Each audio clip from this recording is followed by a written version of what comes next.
Let me take a moment and talk about Riverside.fm. It allows you to record studio quality audio and up to 4K video. When you need to record audio and video, Riverside.fm can do it. So if you're looking for a hero platform for all your recording needs, from podcasts to webinars to any video content, Riverside.fm. I've got a promo code for you where you'll receive a 30% discount on the first 3 months of your subscription. I'll give it to you twice. The promo code is SHIPIT.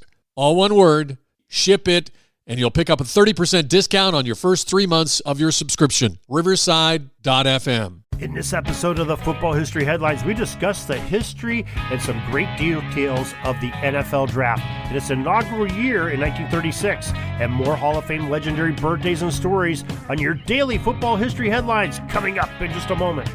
This is the Pigskin Daily History Dispatch, a podcast that covers the anniversaries of American football events throughout history on a day-to-day basis.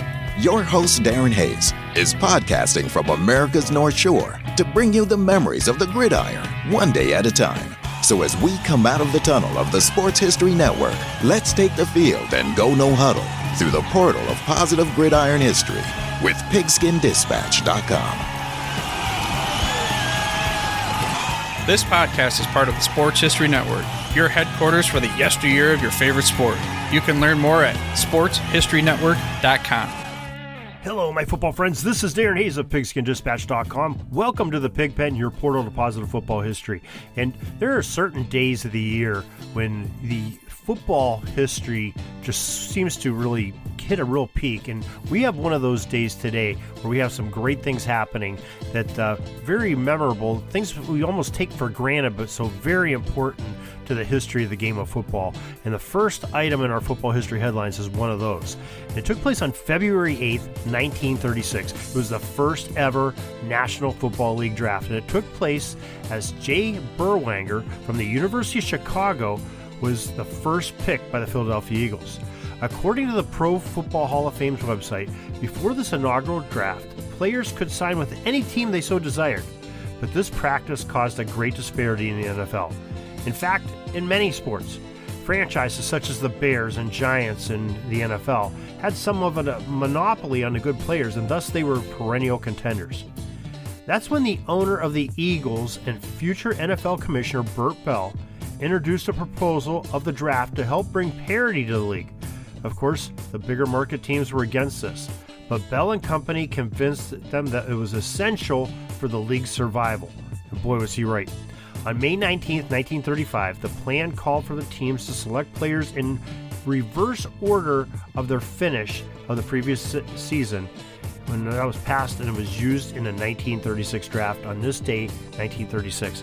Now, we talked about to Burt Bell's son, Upton Bell, last February, and what a great story Upton Bell has, and you've heard him on other podcasts here on Sports History Network.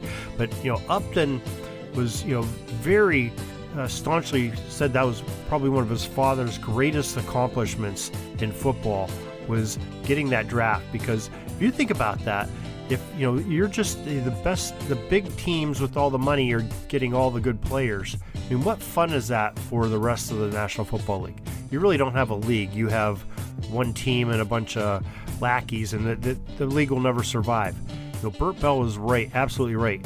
And how he convinced people like George Halas about that I do not know. But I'm glad he did. And boy, the draft, what a spectacle that has become. If Burt Bell could look at that draft now and see that it's a major event on the calendar, social calendars of cities across the nation, how they've been jumping around from town to town, city to city these last few years. Boy, what a great time. People are talking about the draft now in February, and it doesn't take place until April. So that just tells you what a big event it truly is.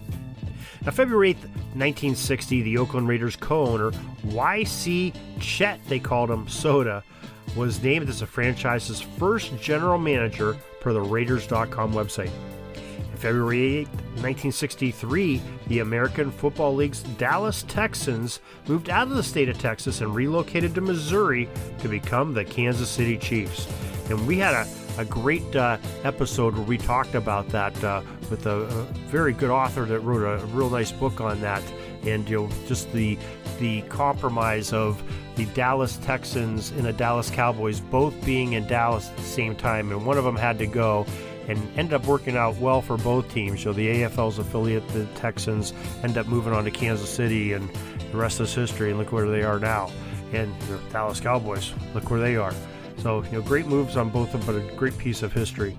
And it all happened on this date in 1963. February 8th, 1996, the National Football League and the city of Cleveland allowed Art Modell to relocate his NFL franchise to Baltimore, Maryland. But the Browns' nickname was separated from that Modell-owned franchise, and it got to stay in Cleveland, along with all the records and all the great memories of the Cleveland Browns. They did not transfer to the Baltimore Ravens. No, sir. The Ravens had to make their own history, and they have. They've done very well in these last 25, 26 years. But the Browns' history, that stays as the Browns. February 8th, 2004, Aloha Stadium in Honolulu. Mark Bulger of the St. Louis Rams, a quarterback, won the most valuable player for the NFL Pro Bowl as he and his NFC teammates outscored the AFC by the amazing score of 55-52. We had a big barn burner there. And February 8th, 2009, the 2008 season's NFL Pro Bowl was also played at Aloha Stadium in Honolulu, Hawaii. The National Conference again defeated the American Conference, this time by the score of 30-21. A little bit wider margin, but still a little over a score. The MVP of that game, season's top players, was Arizona Cardinals' terrific wide receiver, Larry Fitzgerald. And what a gentleman and a great player Larry Fitzgerald was as well. Now, we have some Hall of Fame birthdays for this February 8th we'd like to talk about, and we'll celebrate first in 1920, Faribault, Minnesota. Minnesota Golden Gopher halfback Bruce Boo Smith was born for the National Football Foundation.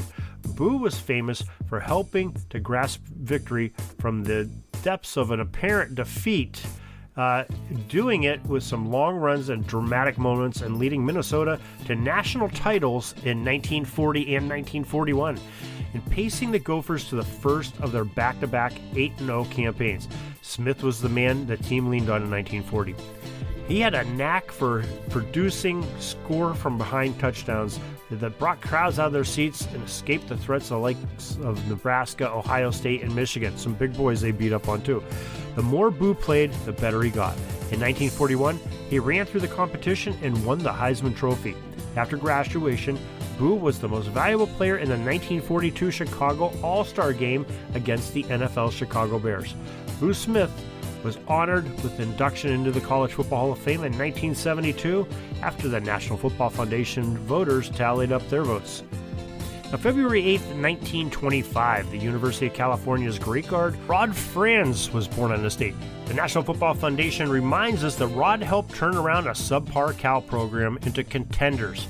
Franz was an honorable mention All-American listing as a freshman, but then Franz became only the second Pacific Coast player to become a 3-time All-American selection. The National Football Foundation selected Rod Franz for entrance into the College Football Hall of Fame in 1977. And then February 8th, 1942, we had another birthday, Mount Prospect, Illinois. George Bork, the fantastic quarterback from Northern Illinois, arrived in this life. George was a 4-year football letterman at Northern Illinois, but he only played quarterback in his final 3 seasons, according to the footballfoundation.org website. Bork led the nation in total offense and passing in 1962 after his coaching staff installed the shotgun spread formation. George thrived in the system as he completed 232 passes for 2,506 yards.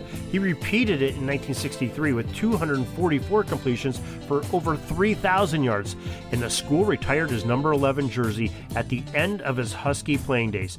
George Bork received the great honor of being selected for inclusion into the College Football Hall of Fame in 1999. Our final birthday today took place in 1948 on February 8th, Northampton, Pennsylvania. The stud, Penn State University linebacker, Dennis Onklotz was born. Dennis had a nose for finding the man with the ball and dropping him into the dirt as he earned All-American honors at linebacker in 1968 and 1969. According to the National Football Foundation, Onklotz intercepted 11 passes and scored on pick sixes on 3 of them. And he was an outstanding and electric punt returner too. In his 3 seasons, he held an average of 13.2 yards per return, and his talent extended beyond that too, as he also led the Nittany Lions in tackles and was named as an all-academic American that year. The National Football Foundation selected Dennis Oncontz for entrance into the College Football Hall of Fame in 1995. And can you imagine that? Okay, we had a linebacker that led his team in tackling, and he was returning punt returns with 13.2 per clip average. That's pretty amazing. Pretty amazing indeed. And George Bork, the great quarterback, so just some great people aboard, Rod Franz and Boo Smith. So we told you we had a special day for February 8th. We're glad that you could join us here. Make sure that if you are on Apple Podcasts, we really appreciate it if you give us a 5-star rating and make some good comments about us. It just helps out the program so much when you can do that. We thank you for listening. We hope you'll catch us over on Pigskin Dispatch on the website. Also, don't forget about the Sports Jersey Dispatch podcast that we have going on. We do that, have a podcast coming out about every day on that one. Also, we're covering sports history through the uniforms and jerseys and players that played the game. Pretty exciting. We're covering all 4 major sports in the United States, so we hope you catch that. Also, Sports History Network, where we have over 24 different podcasters bringing you some great sports history that you're sure to find something that you like, and you'll have hours of binge listening, maybe days and months of binge listening, because we have quite a bit of content there at sportshistorynetwork.com. So until tomorrow, everybody, have a great Gridiron Day. Peeking up at the clock, the time's running down. We're going to go into victory formation, take a knee, and let this baby run out. Thanks for joining us. We'll see you back tomorrow for the next podcast.